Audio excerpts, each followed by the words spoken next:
عرض کرتی ہیں کہ رات بھر نوافل ادا کرتے رہے ہیں. فرمایا ہائے کاش تیرا بیٹا رات کو ایک نفل بھی ادا نہ کرتا لیکن نماز فجر میں مسجد کے اندر حاضر ہوتا, اللہ اور اس کا رسول زیادہ راضی ہوتے. تیرے بیٹے نے جرم کیا اور غلطی کی. رحمت کونین صلی اللہ علیہ وسلم کی جو اتباع اور اطاعت ہے اس کے بارے میں بات کروں گا بریک سے آ کے. ہمارے ساتھ رہیے گا. اللہم صلی علی سیدنا و مولانا محمد وعلى سيدنا علي وسيدتنا فاطمة وسيدتنا زينب وسيدنا حسن وسيدنا حسين وعلى آله وصحبه وبارك وسلم.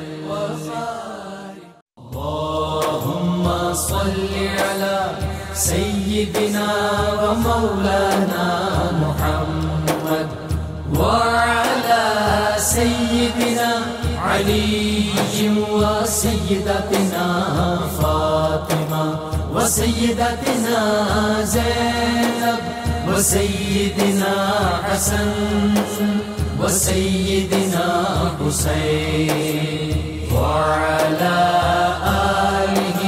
وصحبه وبارك وسلم. اللهم صل على سيدنا ومولانا محمد. ویلکم بیک ناظرین کرام.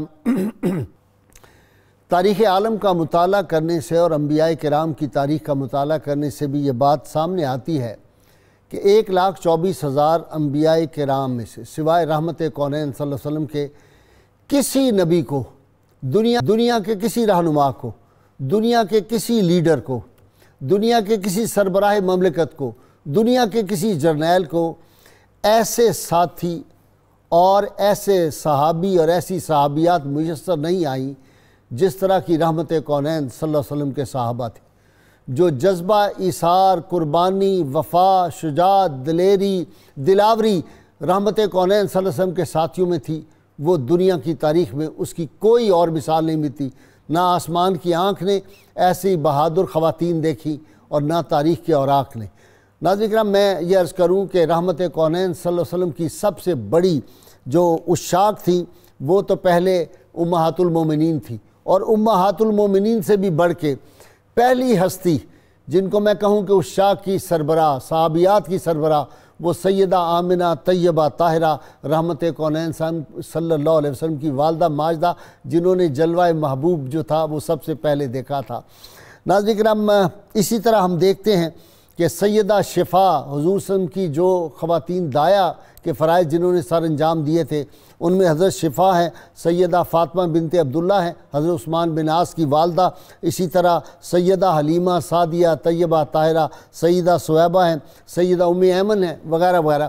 یہ سارے نام وہ ہیں جو رحمت کونین صلی اللہ علیہ وسلم کی عشاق ہیں, جنہوں نے وہ ستارے آسمان سے جھکتے ہوئے دیکھے زمین پہ آتے ہوئے. وہ جو اختر شیرانی نے کہا تھا کہ ہوئی انوار کی بارش قدم رکھا محمد نے صلی اللہ علیہ وسلم, ہوئی انوار کی بارش قدم رکھا محمد نے, اور زمین کو چومنے عرش معلیٰ بار بار آیا. پھر رحمت کونین صلی اللہ علیہ وسلم کی جو صحابیات اور ان کا جو عشق رسول تھا, ناظرین کرام سب سے پہلی عاشق جو تھی جو رسول اللہ پہ قربان ہو گئی, ان کا نام سیدہ سمیہ رضی اللہ تعالی عنہا ہے.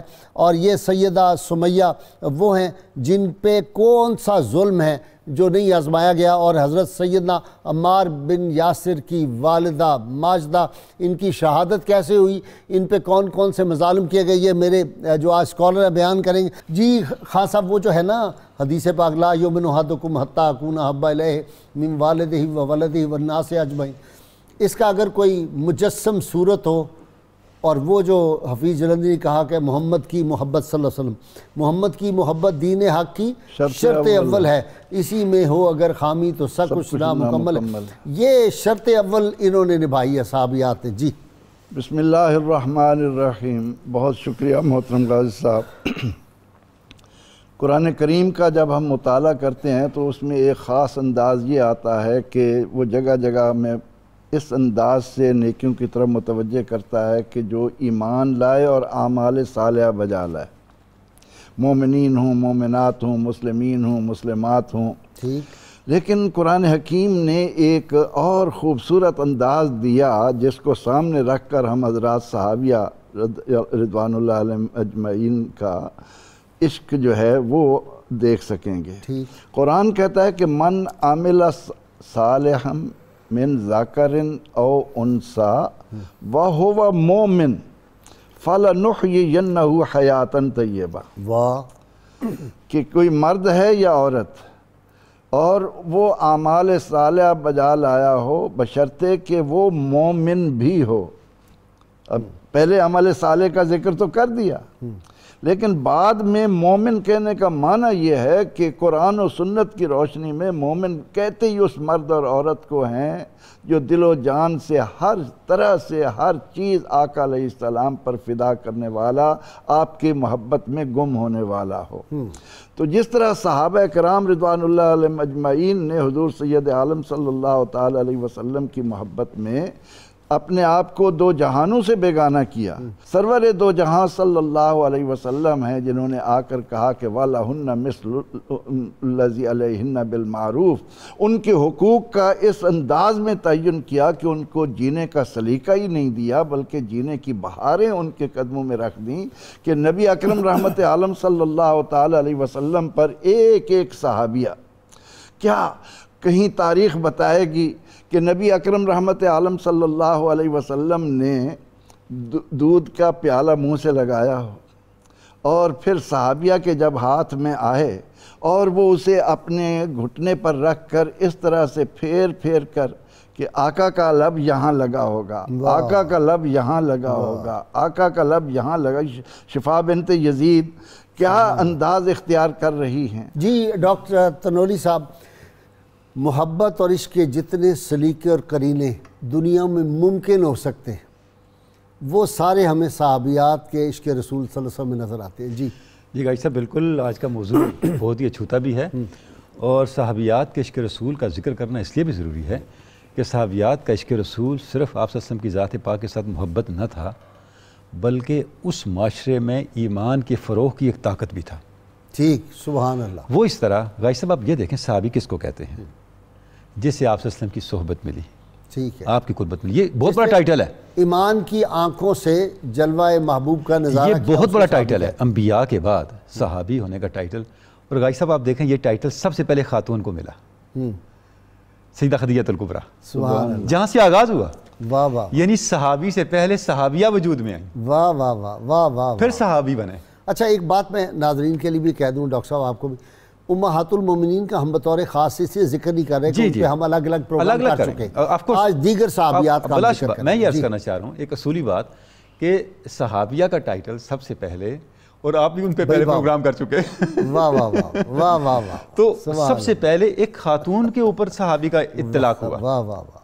دوسری بات گائی صاحب آپ یہ دیکھیں، یہ تاج ایک خاتون کے سر پہ سجا، سر پہ سجا۔ اور ایک بات کا آپ ذکر کر چکے، اس کے بعد ایک بڑا ٹائٹل شہادت ہے جو سب سے پہلے خاتون کو ملا، واہ، حضرت سمیہ، جن کا ذکر آپ نے کر جی دیا۔ جی، سبحان اللہ۔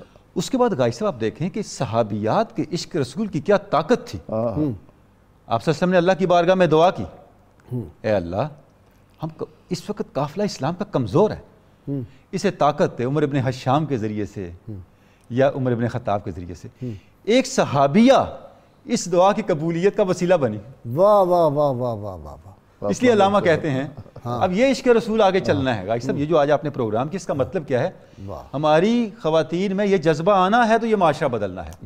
علامہ کہتے ہیں دو خواتین نے اپنے بھائیوں کی زندگی میں انقلاب، وہ انقلاب آفرین جو لمحات ہیں ان میں جس کا ساتھ دیا، ان کی دنیا سیدہ زینب ہمشیرہ امام علی مقام، اور دوسری یہ حضرت سیدہ فاطمہ سیدہ عمر بن خطاب کی بہن۔ علامہ کہتے ہیں کہ برو آور ز شام ما سحر را ذکرن باز آور خبر را تو میدانی کے سوز قرات تو دیگر گوں کرد تقدیر عمر را۔ واہ واہ، ہے آج کی خاتون مسلم، تو ہماری شام کو سحر میں بدل دے، ہماری گزشتہ تاریخ ہمیں یاد دلا۔ تجھے پتہ ہے تیرا منصب کیا ہے؟ تیرے سوز قرات نے عمر کی تقدیر کو بدلا۔ ہاں ہاں ہاں غازی صاحب یہ صحابیات کے عشق کا جو ہے وہ مقام ہے. اور دوسری بات غازی صاحب، یہ آپ نے بھی بہت نام لیے، پروفیسر صاحب نے قبلہ نے بھی تذکرہ فرمایا، صحابیات کے عشق رسول کو جب آپ ان کے تذکارے پاک کر سکتے ہیں، میں نے تو صرف اشارے دیے. جو غازی صاحب جو میں عرض کرنا چاہ رہا ہوں، صحابیات کا یہ جتنے بھی صحابیات ہیں، جب آپ ان کے عشق رسول کے اظہار کو دیکھتے ہیں تو ہمارے سامنے وہ حقائق کھلتے ہیں کہ وہ کون کون سے پیرائے ہیں جہاں جہاں جا کر عشق رسول نے اپنی جلوہ نمائی کی. اب دیکھیں آپ صلی اللہ علیہ وسلم نے پانی پیا اور بعض روایات میں دودھ نوش فرمایا، اور جو بچا ام ہانی کو دیا. حضرت ام ہانی نے فرمایا آج میرا روزہ ہے لیکن روزے کی قضا پھر ہو جائے گی. سیدنا علی مرتضیٰ کی ہمشیرہ ام ہانی، حضرت ام ہانی کا ہے، ہاں وہی ہیں جی، کہ روزے کی قضا پھر ہو جائے گی، اچھا یہ نعمت پھر نہیں ملے گی. واہ واہ واہ. اب غازی صاحب یہ ایک عمل نہیں ہے، یہ ایک اصول ہے. ثابت ہوا کہ اصلی اصول بندگی استاجور کی ہے، استاجور کی ہے. ثابت ہوا کہ جملہ فرائض فروع ہیں، اصلی اصول بندگی استاجور کی ہے. تو صحابیات کا جو عشق رسول ہے، اس کے جو اعمال ہیں، وہ ہمیں یہ بتاتے ہیں کہ انہوں نے دنیا اور آخرت کے حوالے سے اپنی اپروچ کو کیسے بنایا. حضرت ام حرام، حضرت انس کی خالہ حرام، جن کے گھر آپ سے اکثر تشریف لے جاتے تھے، تو آپ ان کے گھر تشریف لے گئے، آپ تشریف فرما ہیں تو آپ مسکرائے. حضرت ام حرام نے فرمایا یا رسول اللہ آپ مسکرائے، کیا بات ہوئی؟ آپ نے فرمایا میں نے دیکھا، خواب دیکھا، میں نے دیکھا کہ جنت میں تخت بچھے ہوئے ہیں، وہاں پہ وہ لوگ بیٹھے ہیں جو اسلام کے فروغ کے لیے بحری جنگوں میں شامل ہوئے. انہوں نے کہا یا رسول اللہ میرے لیے بھی دعا فرمائے، میں بھی اس کا حصہ بن جاؤں. آپ سے نے دعا فرمائی، تھوڑا وقت گزرا، آپ پھر مسکرائے. تو انہوں نے کہا یا رسول اللہ آپ پھر مسکرائے، کیا ہوا؟ آپ نے فرمایا تمہارے لیے وہ دعا قبول ہو گئی. اور آپ دیکھیں پھر وہی ہوا. حضرت عثمان کے زمانے میں جزائر قبرص پہ حملہ ہوا اور آپ اس میں شامل ہوئی. ان کی جو قبر انور ہے وہ قبرص میں ہے. قبرص میں. تو غازی صاحب یہ جو صحابیات کا عشق رسول ہے کہ انہوں نے اپنی دین اور دنیا، ایک جب آپ سے ایک موقع غزوے کا اعلان فرمایا، جہاد کا اعلان فرمایا. سید وقاص صاحب کی طرف جاؤں، کراچی میں بیٹھے ہوئے ہیں.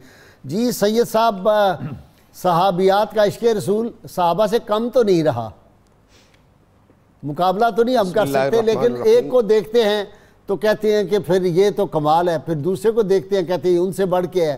کوئی فیصلہ نہیں کر پاتے. میں تو ساری رات اسی میں لگا رہا ہوں. اللہم صلی وسلم وبارک علی سیدنا و مولانا محمد وعلی آلہ وآل بیتہ واصحابہ اجمعین.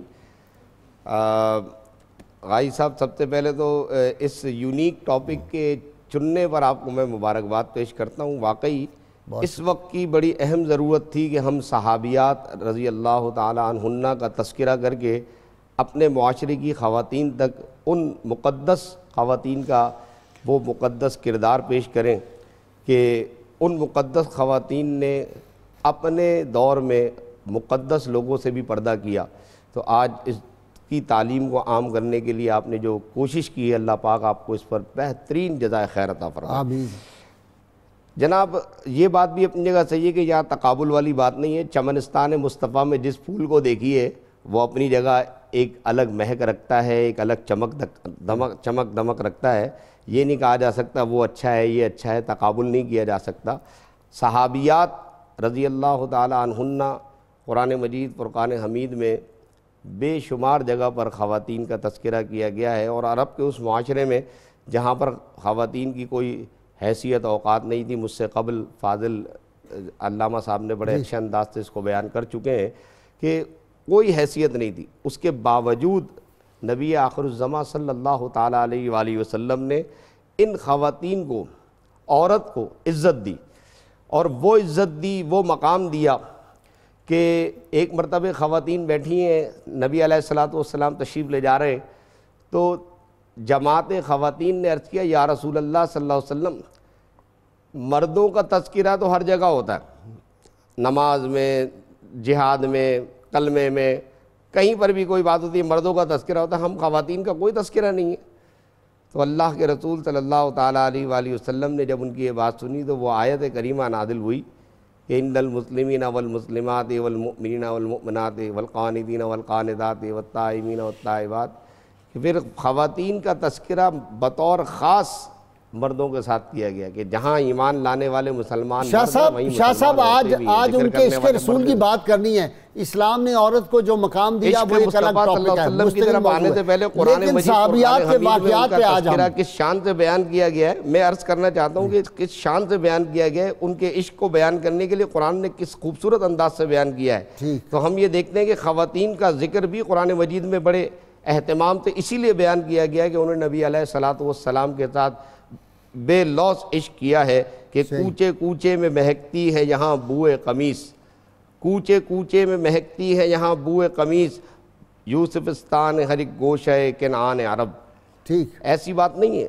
صحابیات کا جب ہم عشق دیکھتے ہیں، ام سلیم رضی اللہ تعالیٰ علیہا رضی اللہ تعالیٰ آپ کے متعلق فرماتے ہیں کہ آپ رضی اللہ تعالیٰ عنہ کے بارے میں فرماتے ہیں کہ آپ ملحان کی بیٹی ہیں۔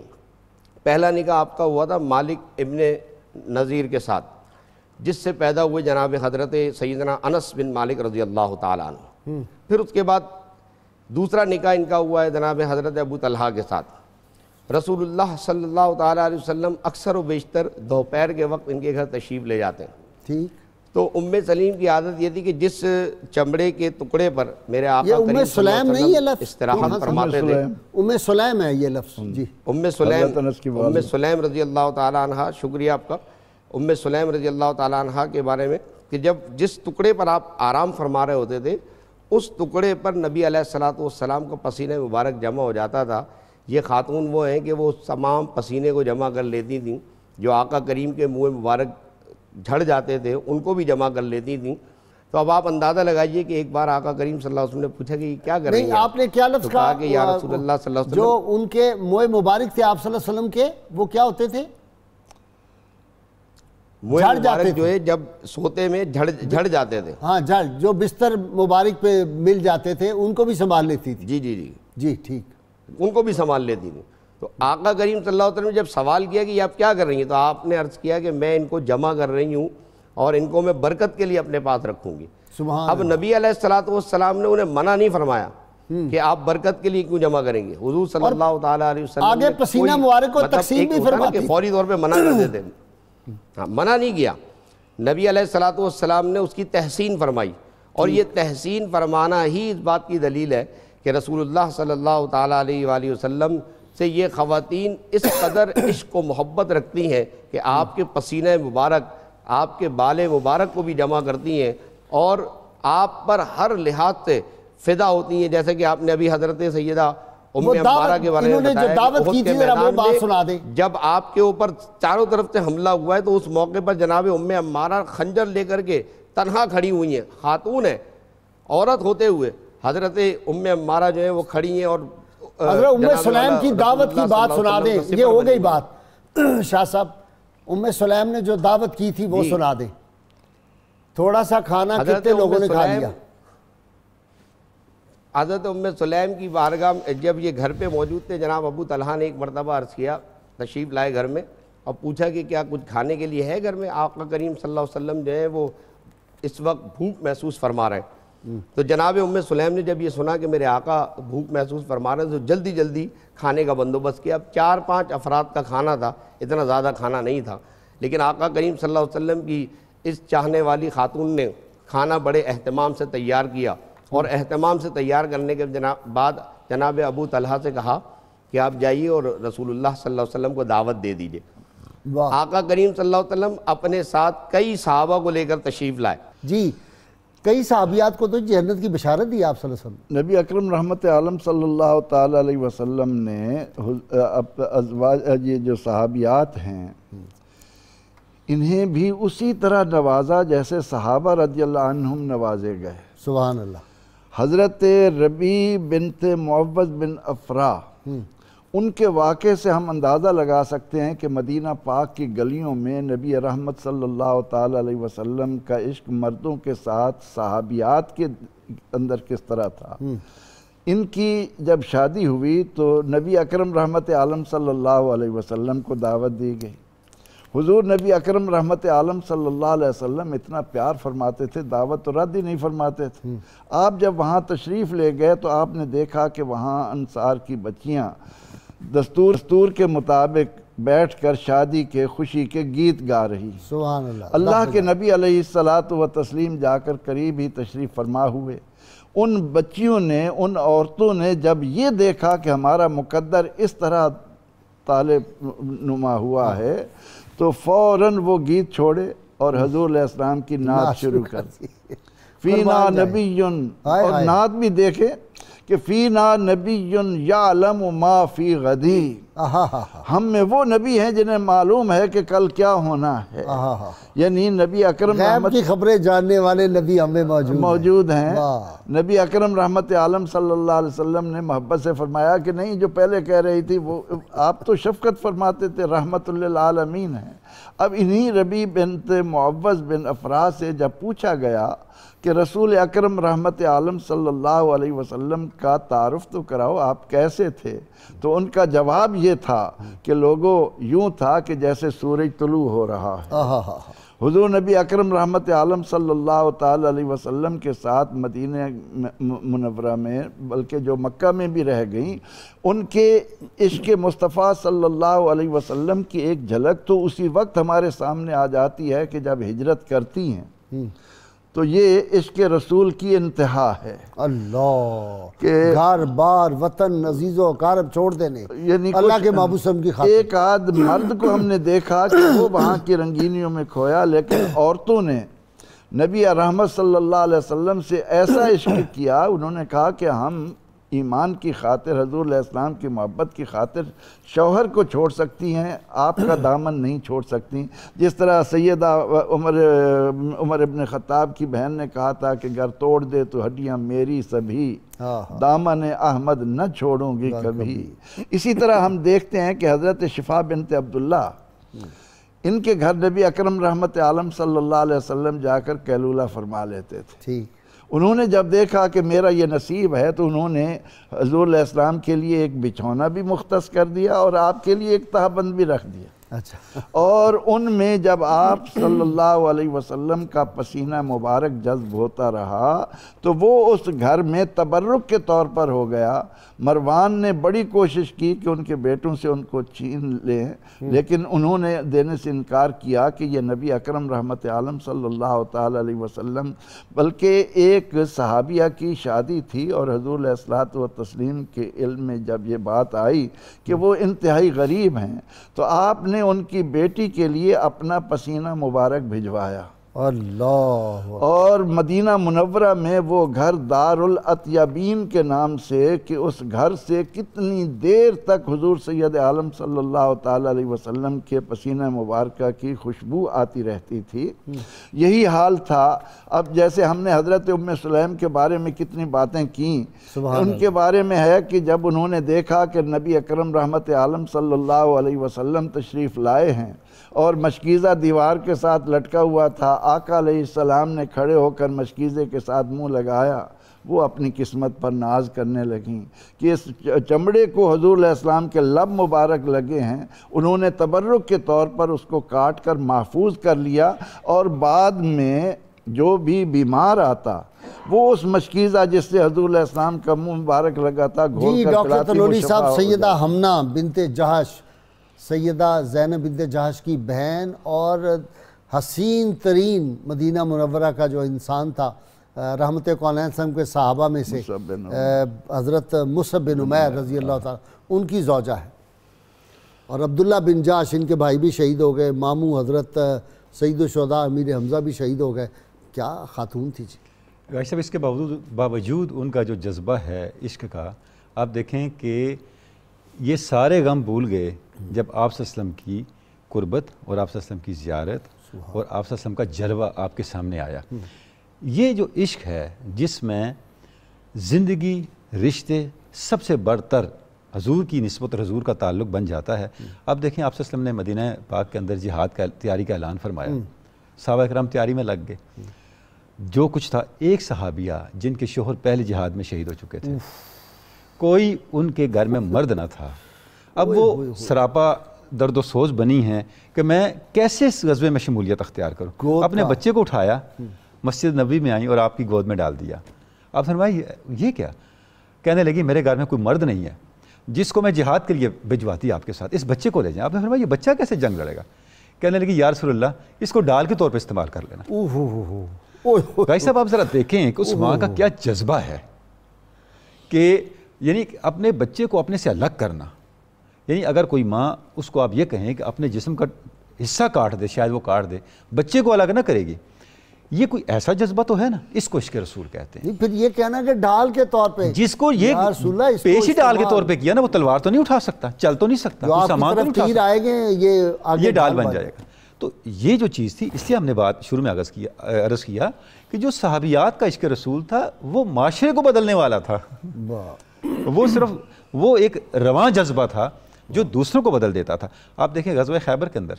اچھا ایک اور بھائی صاحب ہم نے بڑی جو قابل غور بات ہے صحابیات کی، جب ہم واقعات بیان کر رہے ہیں یا پڑھ رہے ہیں، آپ صلی اللہ علیہ وسلم کی اس کے اوپر توثیق ہے نا، آپ صلی اللہ علیہ وسلم نے اس کی تائید فرمائی نا، اس سے ایک طرز عمل بن رہا ہے، ایک اسلوب حیات سامنے آ رہا ہے. ٹھیک آپ دیکھیں غزوہ خیبر کے اندر آپ صلی اللہ علیہ وسلم نے ایک صحابیہ کو ہار پہنایا، زندگی بھر انہوں نے اس کو الگ نہ کیا اور وصیت کی جب میں مر جاؤں میرے ساتھ دفن کرنا. دیکھیں نا آپ سب اگر کسی چھوٹے صحابی کے پیار سے ہاتھ پھیرا سر پہ تو بیٹے کو کہا بال نہیں کٹوانے. سبحان اللہ. خواجہ گیسو دراز، آپ دیکھیں خواجہ گیسو دراز یاد آ جاتے ہیں. تو بھائی صاحب یہ جو چیز صفیہ بنت ہوئی کی اس سے جب شادی ہوئی ہے بن اخطب، ہاں تو اس وقت وہ جو ولیمہ کیا وہ بھی ام سلیم نے کیا ہے، حضور صلی اللہ علیہ وسلم کا ولیمہ کیا ہے. اللہ سبحان اللہ، کیا پیار ہے. تو بھائی صاحب یہ ان کو تیار بھی کیا، کہتے ہیں ان کا وہ جو بناؤ سنگار تھا وہ بھی انہوں نے کیا. تو یہ جو صحابیات کا جذبہ ہے کہ ہر لحاظ سے ہمیں ایک فدائیت جو ہے وہ صحابیات کے اندر نظر آتی ہے کہ وہ جتنے ان کی جو جہتیں ہیں وہ آ کے مرتکز ہوتی ہیں حضور کی ذات پاک پہ. واہ واہ واہ. ناظرین کرام کتاب الشفاء سے نسخے کا وقت ہو گیا. نظر بد اور جادو سے حفاظت کا یہ عمل ہے، فرمان نبی صلی اللہ علیہ وسلم ہے. سورۃ الفلق اور سورۃ الناس پڑھ کر اپنے آپ پر دم کر لینے سے انسان ہر قسم کے جادو اور نظر بد سے محفوظ رہتا ہے. شرط یہ اول و آخر کم از کم 11 مرتبہ کوئی بھی درود پاک جو آتا ہوا پڑھیں. حضرت ذوالنون مصری رحمہ اللہ فرماتے ہیں اللہ تعالیٰ سے محبت کے دعوے دار کی پہچان یہ ہے کہ وہ حبیب خدا صلی اللہ علیہ وسلم کے اسوہ حسنہ کو اپناتا ہے اور آپ کے فرامین مبارکہ سے مکمل رہنمائی حاصل کرتے ہوئے آپ صلی اللہ علیہ وسلم کی سنت پر عمل کرتا ہے. اللہم صلی علی سیدنا و مولانا محمد وعلى سيدنا علي وسيدتنا فاطمة وسيدتنا زينب وسيدنا حسن وسيدنا حسين وعلى آله وصحبه وبارك وسلم.